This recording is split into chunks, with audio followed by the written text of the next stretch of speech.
दोस्तों, अटल बिहारी वाजपेयी हिंदी विश्वविद्यालय का ऑनलाइन फॉर्म कैसे भरा जाता है यह मैं आज आप लोगों को दिखा रहा हूँ। तो इसके लिए सबसे पहले आपके लिए सर्च करना है अटल बिहारी वाजपेयी हिंदी यूनिवर्सिटी और साथ में डालें MP ऑनलाइन। तो ये वेबसाइट जब आप सर्च करते हैं गूगल में तो आपके लिए कुछ इस प्रकार से वेबसाइट दिखाई देगी। ये वेबसाइट जो है जिसका होम पेज है MP ऑनलाइन का, इस पर अटल बिहारी वाजपेयी हिंदी विश्वविद्यालय की वेबसाइट शो होती है जो इस प्रकार से आपको शो होगी। इसमें सबसे ऊपर के जो दो ऑप्शन दिखते हैं अध्ययन केंद्र में प्रवेश लेने हेतु, उन पर आप क्लिक करें। जब आप क्लिक करते हैं तो सबसे पहले लिखा रहता है अध्ययन केंद्र कोड डालें जी डिप्लोमा। तो इस पत्रोपाधि डिप्लोमा को सिलेक्ट करें। उसके पश्चात अलग अलग प्रकार के डिप्लोमा रहते हैं जो इस स्क्रीनशॉट में दिखाई नहीं दे रहे हैं, उन्हें आप वेबसाइट से देख सकते हैं। तो प्राथमिक चिकित्सा उपचार, आधारभूत स्वास्थ्य संरक्षण diploma, diploma in electro homeopathy, इनमें से आप कोई भी सिलेक्ट कर सकते हैं। जब आप इनमें से कोई भी डिप्लोमा सिलेक्ट करते हैं तो उस डिप्लोमा के हिसाब से आपके लिए आपकी एजुकेशनल क्वालिफ़िकेशन डालनी पड़ती है। अगर आप स्नातकोत्तर डिप्लोमा सिलेक्ट करते हैं तो आपको स्नातक की डिटेल डालनी पड़ेगी, और अगर आप पत्रोपाधि डिप्लोमा सेलेक्ट करते हैं तो आपको इंटरमीडिएट या 12वीं की डिटेल डालनी पड़ेगी। जैसे इस फॉर्म में मैंने प्राथमिक चिकित्सा उपचार डिप्लोमा सेलेक्ट किया है तो यह 12वीं की डिटेल के बारे में पूछता है। इसमें सबसे पहले आपसे पूछा जाता है कि आपने किस यूनिवर्सिटी से यह कोर्स किया है। मध्य प्रदेश से, मध्य प्रदेश के बाहर से, CBSE से, MP बोर्ड से, तो वो डालें।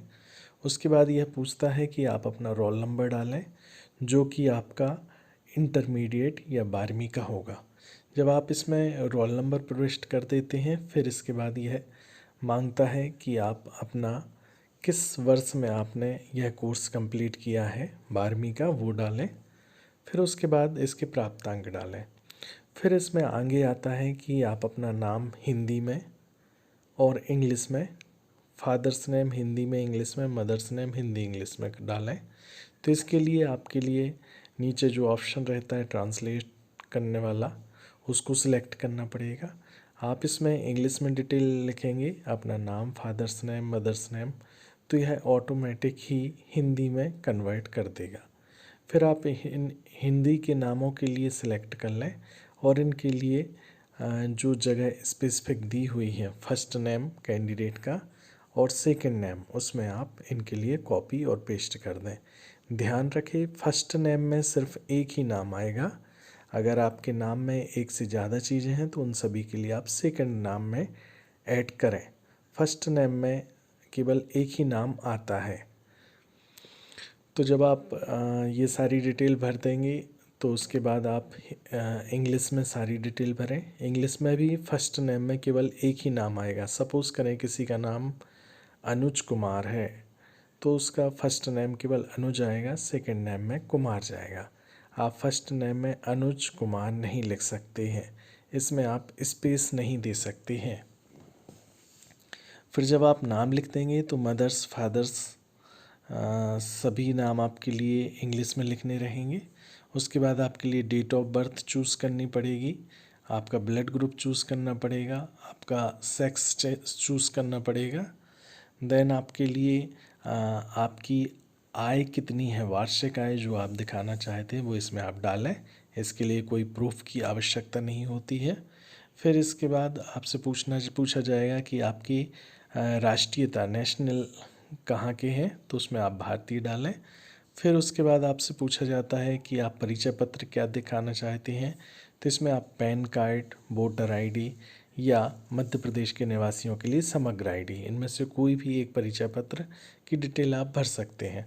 देन आपसे पूछा जाता है कि आप मध्य प्रदेश के निवासी हैं या आउटसाइडर हैं, तो उसमें यस या नो लिखें। देन आप इसके पश्चात इसमें अपना एड्रेस लिखें, फुल एड्रेस जो आपका प्रेजेंट का एड्रेस है और परमानेंट एड्रेस है। अगर आपका प्रेजेंट और परमानेंट दोनों एड्रेस सेम है तो नीचे एक ऑप्शन दिया रहता है जो आपके लिए ब्लू कलर का लाइन दिख रही है। अगर आपके दोनों एड्रेस सेम है तो इस पर आप क्लिक करें।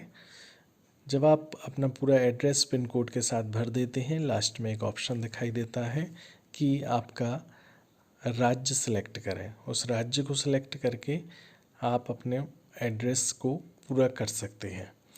देन इसके बाद इसमें ऑप्शन आता है मोबाइल नंबर डालिए। तो आपके लिए जो आपका मोबाइल नंबर है वो पहले डालें, फिर सेकंड स्पेस में फिर से मोबाइल नंबर डालें।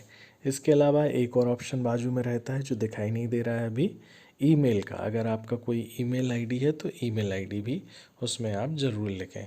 देन शैक्षणिक योग्यता डालना रहता है, जिसमें आपका high school, higher secondary school, स्नातक, स्नातकोत्तर आप दिखा सकते हैं।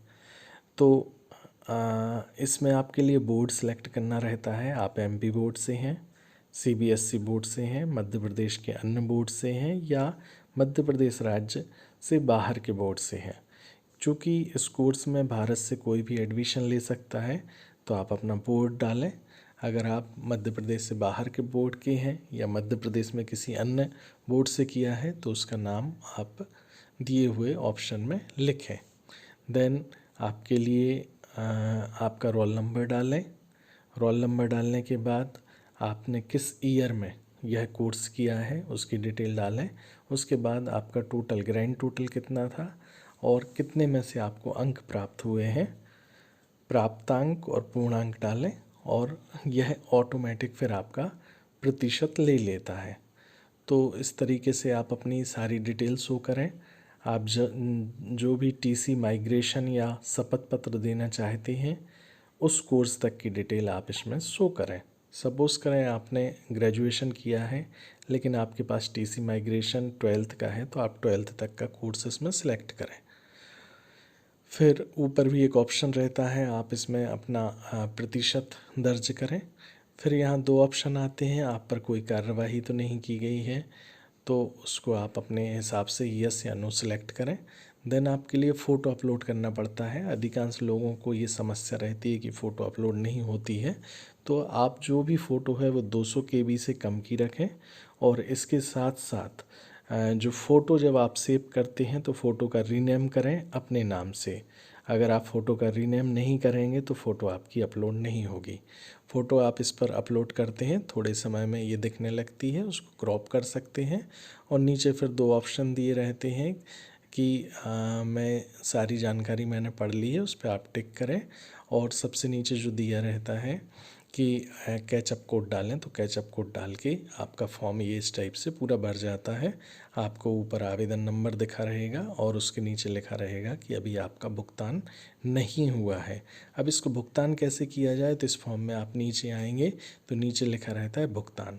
अगर आप डायरेक्ट भुगतान यहाँ से नहीं करना चाहते हैं तो इसकी वेबसाइट जो आपने फर्स्ट पेज पर देखा था उस पर ये जो दूसरा ऑप्शन दिखाई देता है क्लिक हियर, इस पर आप क्लिक करें। इसमें क्लिक करने के बाद आप अपना आवेदन नंबर डालें। आवेदन नंबर डालने के बाद आप अपनी उसमें डेट ऑफ बर्थ डालें। डेट ऑफ बर्थ और आवेदन नंबर जब आप इसमें डाल देते हैं तो उसके बाद आप इसमें कैचअप कोड डालें। कोड डालने के बाद आपके लिए कुछ इस प्रकार से स्क्रीन दिखाई देती है। जब आपका कैचअप कोड, आवेदन संख्या, जन्म तिथि डल जाती है तो आपके लिए फॉर्म ज्यों का त्यों दिखाई देने लगता है, जिस पर लिखा रहता है कि अभी आपका भुगतान नहीं हुआ है। अब भुगतान करने के लिए सबसे नीचे जाकर भुगतान करें पर जाते हैं। भुगतान करें पर जाने पर इसमें ये ऑप्शन देता है, आप नेट बैंकिंग से, क्रेडिट कार्ड से, डेबिट कार्ड से या यूपीआई से या वॉलेट से, पेटीएम वॉलेट से भी आप अपना पेमेंट कर सकते हैं। आप यूपीआई पे जाएं, सबसे सरल तरीका है, उस पर पेटीएम पर जाएं, यहाँ पर भुगतान पर आप क्लिक करें। भुगतान पर क्लिक करने के बाद जो अगला विंडो दिखता है उसमें लिखा रहेगा कि आप अपना मोबाइल नंबर डालें जो आपका पेटीएम से रिलेटेड है या फिर यूपीआई आईडी डालें। तो जैसे ही आप अपनी यूपीआई आईडी डालते हैं और उसके लिए आप वेरीफाई करते हैं तो यूपीआई आईडी और वेरिफिकेशन के बाद में आपके मोबाइल पर 500 रुपये डिडक्शन का मैसेज प्राप्त होता है। उस यूपीआई आईडी के ऐप को गूगल का तेज या गूगल पे, इसके अलावा फ़ोनपे को आप ओपन करें और आप भुगतान करें। जैसे ही आप अपने मोबाइल से भुगतान करते हैं उस ऐप के द्वारा तो ऑटोमेटिक ही ये फॉर्म भर जाता है। आप देखेंगे कि यहाँ से ये विंडो समाप्त होती है और ये फॉर्म भर गया। तो इस तरीके से आप ये फॉर्म भर सकते हैं। आप इस वीडियो को लाइक करें, चैनल को सब्सक्राइब करें, और फॉर्म भरने में अगर आपको कोई समस्या रहती है तो आप दिए हुए नंबर पर कॉल करें। आपका फॉर्म निःशुल्क रूप से भरा जाएगा। धन्यवाद।